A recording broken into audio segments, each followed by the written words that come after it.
സ്വപ്നക്കൂട് season 6ലേക്ക് ഏവർക്കും സ്വാഗതം. സ്വപ്നക്കൂട് season 6ലെ ഇന്ന് നമ്മൾ കാണാൻ പോകുന്ന വീടിന്റെ പേരാണ് Manoj Sadan. 2100 square feet in area from Calicut district.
ഒരു lush greensum പിന്നെ around completely potted plantsum, so it looks like beautiful green and the house right in the middle.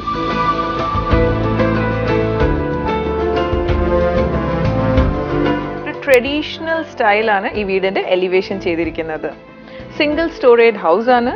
അപ്പോൾ വീടിന്റെ ചുറ്റും കുറെ പോട്ടഡ് പ്ലാന്റ്സും ആൻഡ് നൈസ് ടെറക്കോട്ട വൈഡ് ഒരു പേയ്മെന്റും കൂടെ എല്ലാം കൂടെ the house looks really pretty.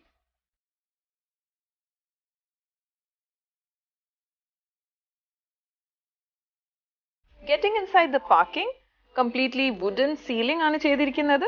പിന്നെ പാർക്കിംഗ് ഒരു ഡിഫറെന്റ് ടൈപ്പ് ഓഫ് ഒരു കോളംസ് ആണ് ഇവിടെ യൂസ് ചെയ്തിരിക്കുന്നത്.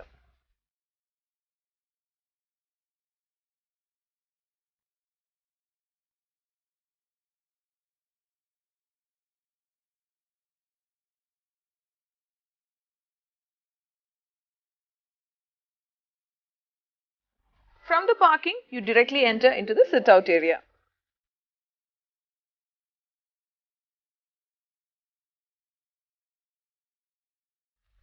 സ്വപ്നക്കൂട് സീസൺ 6ലെ അടുത്ത സെഗ്മെന്റിലേക്ക് പോകാം. Design tips.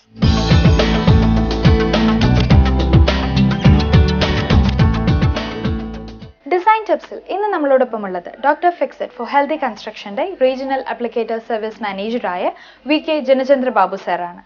Welcome you sir. Sir, പലപ്പോഴും ഒരു 2 വർഷം അല്ലെങ്കിൽ 3 വർഷം ഒക്കെ കഴിയുമ്പോൾ വീട് കൺസ്ട്രക്ട് ചെയ്ത് ഒരു 3 വർഷമൊക്കെ കഴിയുമ്പോഴത്തേക്ക് ഏറ്റവും കൂടുതൽ നമ്മൾ അനുഭവപ്പെടുന്നതാണ് ഈ ഒരു ഡാംനെസ്, ടെറസിന്റെ ഭാഗത്തും അല്ലെങ്കിൽ വാളിനൊക്കെ ഉള്ള ഒരു ഡാംനെസ്. എങ്ങനെയാണ് നമുക്കിത് റെമഡി എന്താണ് ഇതൊന്ന് ക്യൂർ ചെയ്യാനായിട്ട്? ഉദ്ദേശിക്കുന്നത് സീലിംഗിന്റെ ഉള്ളില് ഈർപ്പം കാണുന്നു. അത് ചിലപ്പം ഡ്രിപ്പിംഗ് ആയിരിക്കും, അല്ലെ ഈർപ്പം മാത്രം നിൽക്കുന്നു. ഇത് ബിൽഡിങ്ങിന്റെ ഒരു ചോർച്ചയുടെ ഒരു ആരംഭമാണ്. ഇപ്പൊ ഇതിനു വേണ്ടി നമുക്ക് ചെയ്യാൻ പറ്റുന്നത് മുകളിൽ നിന്നുള്ള പോസിറ്റീവ് സൈഡിൽ നിന്നുള്ള ഒരു എഫക്റ്റീവ് ട്രീറ്റ്മെന്റ് ആവശ്യമാണത്. കാരണം പല കാരണങ്ങൾ കൊണ്ട് ബിൽഡിംഗ് ചോരും, അതിനെക്കുറിച്ച് ഞാൻ കടക്കുന്നില്ല. ഇവിടെ നമുക്ക് ചെയ്യാൻ പറ്റുന്നത് സ്ലോപ്പ് റൂഫ് ആണെങ്കിലും ഫ്ലാറ്റ് റൂഫ് ആണെങ്കിലും എക്സ്പോസ്ഡ് ഏരിയ ആണെങ്കിൽ കോൺക്രീറ്റിന്റെ മുകളിൽ ഒരു പ്ലാസ്റ്ററിംഗ് ആണ് ചെയ്തിട്ടുള്ളത്. ആ പ്ലാസ്റ്ററിന്റെ മുകളിലാണ് നമുക്ക് എന്തെങ്കിലും ചെയ്യാൻ സാധിക്കുന്നത് പിന്നീട്, അല്ലെങ്കിൽ കംപ്ലീറ്റ് പ്ലാസ്റ്റർ നമ്മൾ ചിപ്പ് ഔട്ട് ചെയ്തിട്ട് ചെയ്യേണ്ടി വരും. അപ്പം നിലവിലുള്ളത് ഒന്നും ബ്രേക്ക് ചെയ്യാതെ നിലവിലുള്ള ഏരിയ കംപ്ലീറ്റ് ക്ലീൻ ചെയ്ത് നോക്കുക. പിന്നെ നമ്മൾ ശ്രദ്ധിക്കേണ്ട കാര്യം വെള്ളത്തിന്റെ സ്റ്റാഗ്നേഷൻ ഉണ്ടോ, വെള്ളം കെട്ടിക്കിടക്കുന്നുണ്ടോ എന്ന് നോക്കൂ. പിന്നെ ഔട്ട്ലെറ്റിന്റെ പൈപ്പിന്റെ സൈസ്, ചില സ്ഥലത്ത് ഒരു മിനിമം 3 to 4 ഇഞ്ച് സൈസ് വെക്കേണ്ട പൈപ്പിൽ ചില 2 ഇഞ്ചായിരിക്കും പൈപ്പ് വെച്ചിരിക്കുന്നത്. അപ്പം പിന്നെ അല്ലെങ്കിൽ എന്തെങ്കിലും വെജിറ്റേഷൻ വന്ന് ബ്ലോക്ക് ചെയ്യും. അപ്പം നമ്മൾ ഇതൊക്കെ നോക്കി കഴിഞ്ഞിട്ട് നമ്മുടെ എക്സ്പെർട്ടൈസ് നോക്കിയതിന് ശേഷം ഇതിൻ്റെ ഡയഗ്നോസ് ചെയ്യുകയാണ്, എങ്ങനെയാണ് എവിടെയാണ് ചോർച്ചയെന്ന് മനസ്സിലാക്കിയിട്ട് നമുക്ക് ചെയ്യാൻ പറ്റുന്ന ഒരു മെംബ്രെയിൻ സിസ്റ്റം ഉണ്ട്. അത് നമുക്ക് കൊടുത്തു കഴിഞ്ഞാൽ പരിപൂർണമായിട്ടും ഒരു 10 വർഷത്തിലധികം നിൽക്കുന്ന രീതിയിലുള്ള കോട്ടിംഗ് സിസ്റ്റം ഉണ്ട്. സ്വപ്നക്കൂട് സീസൺ 6ലെ ഇനി അടുത്ത സെഗ്മെന്റിലേക്ക് പോകാം. വാസ്തു.